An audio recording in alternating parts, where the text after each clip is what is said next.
Você é oficialmente Nautilus Pompilius, ou simplesmente Nautilus, e o Pompilius do seu nome, pois é, vem do latim para magnífico ou pomposo. A ciência aparentemente tem um senso de humor doentio. Eles te batizaram de marinheiro magnífico, o que é um nome grande demais para um bicho que mal sai do lugar. Na verdade, você é o marinheiro mais lento, mais cego e francamente mais deprimente de todos os 7 mares. Você é um cefalópode. Isso te torna primo do povo, uma das criaturas mais assustadoramente inteligentes do planeta. Você é parente da lula, um torpedo de carne que luta com baleias. E você é o membro da família que ninguém menciona na festa, o fracasso que se recusa a ter a decência de ser extinto. Você é um fóssil vivo, o termo educado que os cientistas usam para preguiçoso demais para evoluir. Você sobreviveu relativamente inalterado por centenas de milhões de anos. Você é o equivalente oceânico de um cara vivendo no porão da casa dos pais por meio bilhão de anos, insistindo que seu design não precisa de atualização. E o pior de tudo é que sua sobrevivência nem foi merecida. Foi um acidente de pura mediocridade. Há 66 milhões de anos, a maior festa de extinção do mundo aconteceu. Um asteroide atingiu a Terra e o oceano virou um inferno tóxico. Seus primos muito mais legais e interessantes, os amonites, que dominavam o oceano em todas as formas e tamanhos, foram completamente aniquilados. Por quê? Porque eles viviam rápido e suas larvas flutuavam na superfície, que foi onde o apocalipse começou. E você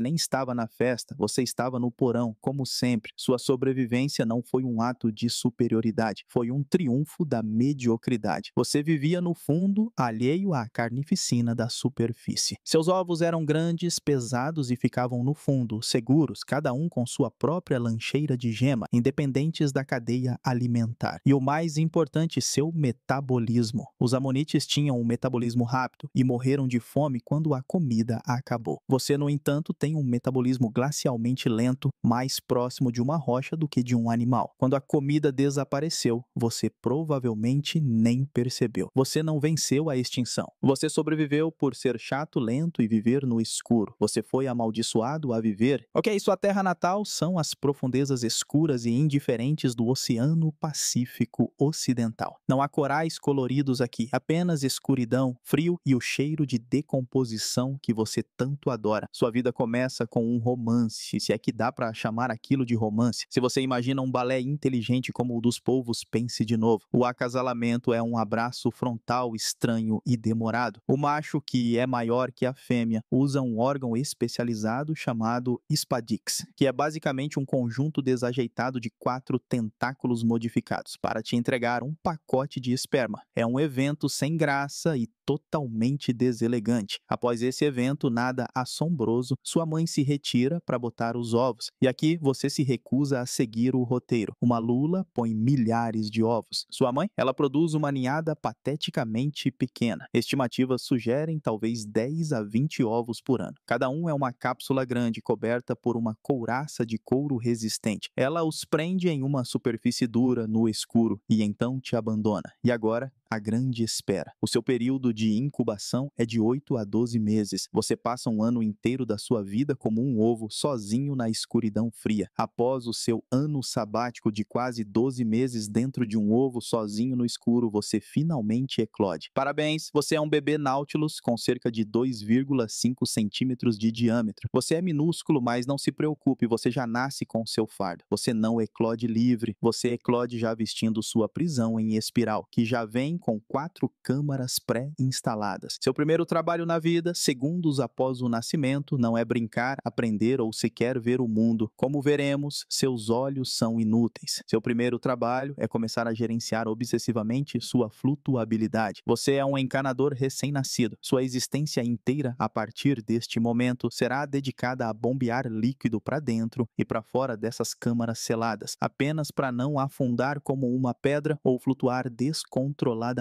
para a superfície. E agora você começa a crescer. E a palavra crescer é usada aqui no sentido mais generoso possível. O crescimento do Nautilus não é lento, é geologicamente lento. Enquanto outros bebês do oceano crescem em dias ou semanas, sua vida é medida em câmera lenta. Você flutua no escuro, esperando que algo morra por perto para que você possa cheirar, enquanto lentamente adiciona outra câmara à sua casa-prisão. Então a sua infância é uma piada cósmica. O crescimento é dolorosamente lento, mas a verdadeira medida da sua miséria juvenil não é o seu tamanho, é o seu tempo. Esta é a estatística mais condenatória contra você. Você não atinge a maturidade sexual até os 10 a 15 anos de idade. 15 anos, você passa uma década e meia da sua vida como um adolescente desajeitado, flutuando no escuro, cheirando a carniça, esperando que seus órgãos reprodutivos albuminosa recebam o memorando. Para entender como isso é patético, basta comparar. No tempo que você leva para estar pronto para seu primeiro encontro desajeitado, umas 10 gerações de polvos já nasceram, aprenderam a abrir potes, caçaram, acasalaram e morreram. E sua vida social durante essa década e meia não existe. Você não tem amigos, você é um sobrevivente solitário. Seu único convívio é com sua própria anatomia bizarra. E que anatomia? Vamos começar pela contagem de membros. Polvos têm 8, lulas têm 10. Você tem até 90. E isso soa como uma vantagem esmagadora até você olhar mais de perto. 90 tentáculos. E nenhum deles tem uma única ventosa. Os braços de um polvo são maravilhas neurológicas com cérebros próprios capazes de sentir sabor e manipular. Os seus 90 apêndices, tecnicamente chamados de cirros, são 90 dedos cobertos de meleca pegajosa. É sério, em vez de sucção, eles têm cristas que secretam o muco grudento. Eles não são apenas para agarrar, são seus órgãos sensoriais. Você não tem 90 braços, você tem 90 narizes. Os cirros estão cheios de quimiorreceptores. Você cheira e aperta seu caminho pelo mundo no escuro. E se seus dedos nariz são estranhos, seus olhos são uma piada de mau gosto. Seus primos polvos têm olhos tão sofisticados quanto os nossos, com lentes e foco. Você tem um buraco, não é uma metáfora. Seu olho é um olho em pinhole. É literalmente uma cavidade aberta para o oceano sem lente. A água do mar flui livremente para dentro e para fora do seu globo ocular. Isso significa que a imagem que você vê do mundo é uma mancha aquarela borrada e sem foco. A evolução não só se esqueceu de te dar bons olhos, ela ativamente tirou os genes da lente, provavelmente porque a visão é cara e você é muito pão duro metabolicamente.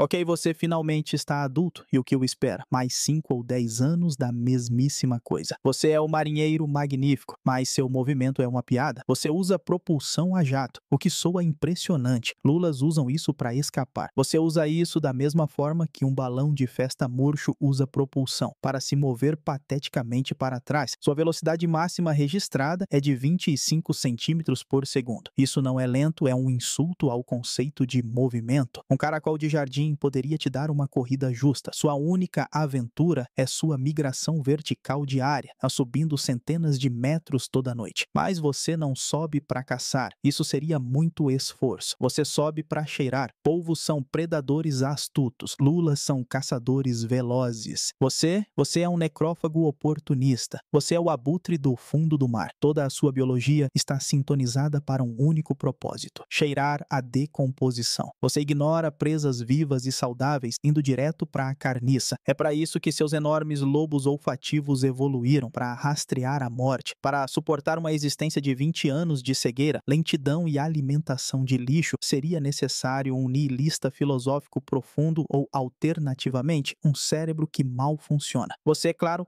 optou pela segunda opção. Seus primos polvos são gênios, resolvendo labirintos e abrindo potes. Você não tem um cérebro centralizado. Você tem um anel nervoso esofágico. É literalmente um monte de gânglios que formam um anel ao redor do seu esôfago. E a maior parte dele é dedicada a coisas básicas: localizar e consumir comida morta. O seu desafio de se manter vivo é que você mal consegue aprender. Estudos sobre seu comportamento confirmam isso. Você tem uma memória de curto prazo muito pobre. E essa é talvez sua única bênção. Você é condenado a uma vida de tédio insondável, mas seu cérebro simples o poupa da agonia de perceber isso. Você não pode refletir sobre seu passado de 15 anos de juventude desperdiçada. Você não pode temer os 10 anos restantes de flutuação sem sentido. Você simplesmente existe. Um fantasma é em uma máquina de flutuação, com a mente tão vazia quanto as câmaras seladas da sua concha. O seu desafio não é ser esperto, é só continuar existindo sem fazer nada ativamente estúpido. É tanto tédio que já estou cansado. Mas vamos focar em como é ser a fêmea. Se você fosse sua prima polvo, sua vida, embora curta, teria um propósito dramático. A fêmea polvo é o que os cientistas chamam de semélpara. Ela tem um grande evento reprodutivo. Guarda seus ovos heroicamente, sopra água sobre eles, os defende com a própria vida e no final morre de fome. É trágico, é poético e o mais importante, é um fim. Ela é uma mártir. Você não tem essa sorte. Você, fêmea de Nautilus, é heterópara. Esse é um termo chique que significa que você é amaldiçoada a continuar. Você não ganha a libertação digna da morte pós-reprodutiva. Você apenas continua. Sua única vitória biológica sobre seus primos é a obrigação de suportar sua existência miserável por muito, muito mais tempo. Essa capacidade de continuar se traduz em uma expectativa de vida. De 15 a 20 anos, ou até mais, 20